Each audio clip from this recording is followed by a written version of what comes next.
Hello cookie fines, இன்னைக்கு நம்ம சேனலில் பார்த்தீங்கன்னா ரொம்பவே டிஃப்ரெண்ட்டான டேஸ்டான ஈஸியான ஒரு இட்லி ரெசிபி பார்க்க போகிறோம். டெய்லி சட்னி கூட இட்லி சாப்பிடாம இந்த மாதிரி டிஃப்ரெண்ட்டாக ட்ரை பண்ணி பாருங்கள். ரொம்பவே டேஸ்ட்டாக இருக்கும். குழந்தைங்களுக்கு மட்டும் இல்லைங்க, எல்லாத்துக்குமே ரொம்பவே பிடிச்ச ரெசிபியாக இருக்கும். இந்த ரெசிபி செய்கிறதுக்கு அடுப்பு ஆன் பண்ணி ஒரு பேன் வச்சுக்கோங்க. பேன் ஹீட் ஆனதும் இதில் 1 டேபிள் ஸ்பூன் அளவுக்கு நான் எண்ணெய் ஆட் பண்ணியிருக்கேன். இதில் பார்த்தீங்கன்னா ஒரு 2 முட்டையை உடச்சி ஆட் பண்ணிக்கிறாங்க.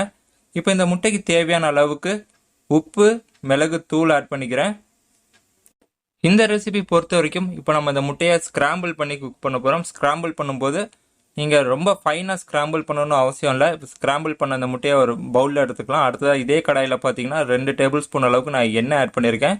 எண்ணெயை இந்த பேன் ஃபுல்லாக ஸ்ப்ரெட் பண்ணி விட்டுருங்க. எண்ணெய் நல்லா சூடானதும் பார்த்தீங்கன்னா இதில் நான் ஒரு 1/4 கப் அளவுக்கு பாயில்டு ஸ்வீட் கார்ன் ஆட் பண்ணியிருக்கேன். 1/4 கப் அளவுக்கு முட்டைகோஸ் ஆட் பண்ணியிருக்கேன்.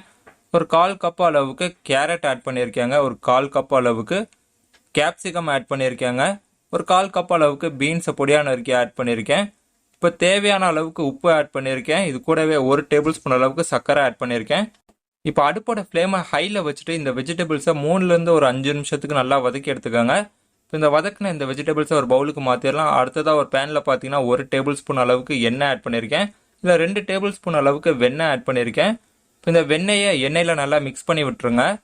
பட்டர் நல்லா மெல்ட் ஆனதும் ஒரு 1/4 டேபிள் ஸ்பூன் அளவுக்கு ஜீரகம் ஆட் பண்ணியிருக்கேன். ஜீரகம் புரிஞ்சதும் இல்லை ஒரு 1/2 டேபிள் ஸ்பூன் அளவுக்கு சாப்பிடு கார்லிக், 1/2 டேபிள் ஸ்பூன் அளவுக்கு சாப்பிடு ஜிஞ்சர் ஆட் பண்ணியிருக்கேன். ஒரு 2 பச்சை மிளகாய் பொடியாக நறுக்கி ஆட் பண்ணியிருக்கேன். இப்போ ஒரு 30 செகண்டுக்கு மீடியம் ஃப்ளேமில் வச்சு குவிக்காக ஒரு தடவை ஸ்டர் பண்ணி எடுத்துக்கோங்க. இப்போ இந்த ginger garlic green chilli satay பண்ணதுக்கப்புறமா இதில் ஒரு 3 மீடியம் சைஸ் பெரிய வெங்காயத்தை பொடியாக நறுக்கி ஆட் பண்ணியிருக்கேன்.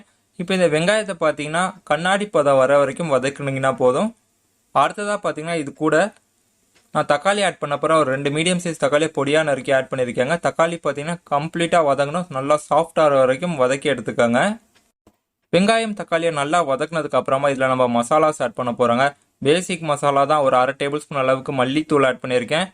இது கூடவே 1/2 டேபிள் ஸ்பூன் அளவுக்கு மிளகாத்தூளும் ஆட் பண்ணியிருக்கேன்.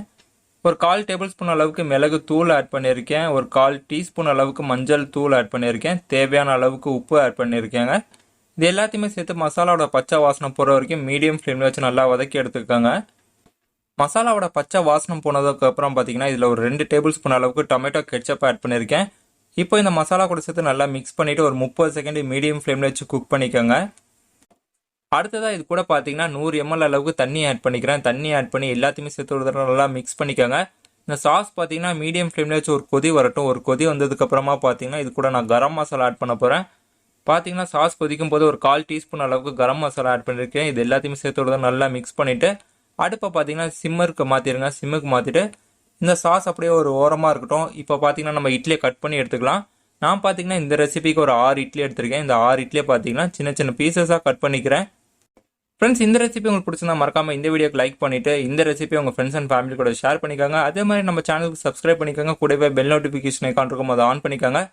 இந்த ரெசிபி பற்றின உங்களோட கருத்து தயங்காமல் எனக்கு கமெண்ட் பண்ணிடுங்க. இதே மாதிரி எல்லா இட்லியும் நம்ம கட் பண்ணி எடுத்துக்கலாம். பார்த்தீங்கன்னா சாஸ் லோ ஃப்ளேமில் கொதிச்சுட்டு இருக்கு. இந்த சாஸ் ஒரு தடவை நல்லா மிக்ஸ் பண்ணி விட்டுலாம். மிக்ஸ் பண்ணி விட்டுட்டு நம்ம ஆல்ரெடி வதக்கி வச்சிருக்கிற வெஜிடபிளில் ஒரு ½ குவான்டிட்டி மட்டும் இதில் ஆட் பண்ணிக்கோங்க. ஃப்ரெண்ட்ஸ், இப்போ இந்த வெஜிடபிள் கூடவே பார்த்தீங்கன்னா நம்ம சின்ன சின்ன பீசஸாக கட் பண்ணி வச்சிருக்கிற இட்லியும் அடுத்ததாக இந்த பேனில் ஆட் பண்ணிக்கலாம். இட்லியை நீங்கள் பேனில் ஆட் பண்ணி மிக்ஸ் பண்ணும்போது ரொம்ப ஃபோர்ஸ் கொடுத்து மிக்ஸ் பண்ணாதீங்க. அப்போ பார்த்தீங்கன்னா இட்லி கம்ப்ளீட்டாக அதோட ஷேப்பை இழந்துடும். ஸோ மிக்ஸ் பண்ணும்போது கட் அண்ட் ஃபோல்டு மெத்தடை யூஸ் பண்ணிக்கோங்க. ஜென்டலாக மிக்ஸ் பண்ணுங்கள். வெஜிடபிள் மசாலா எல்லாம் இட்லி மேலே கோட் ஆகிற மாதிரி ஜென்டலாக மிக்ஸ் பண்ணி எடுத்துக்கோங்க. ஃபைனலாக இந்த இட்லியை மசாலா வெஜிடபிள் கூட சேர்த்து நல்லா மிக்ஸ் பண்ணதுக்கு அப்புறமா பார்த்தீங்கன்னா 1 டேபிள் ஸ்பூன் அளவுக்கு மல்லி இலை ஆட் பண்ணி நல்லா மிக்ஸ் பண்ணி விட்டுட்டு ஒரு 2லேருந்து ஒரு 3 நிமிஷத்துக்கு மீடியம் ஃப்ளேமில் நல்லா குக் பண்ணி எடுத்துக்கோங்க.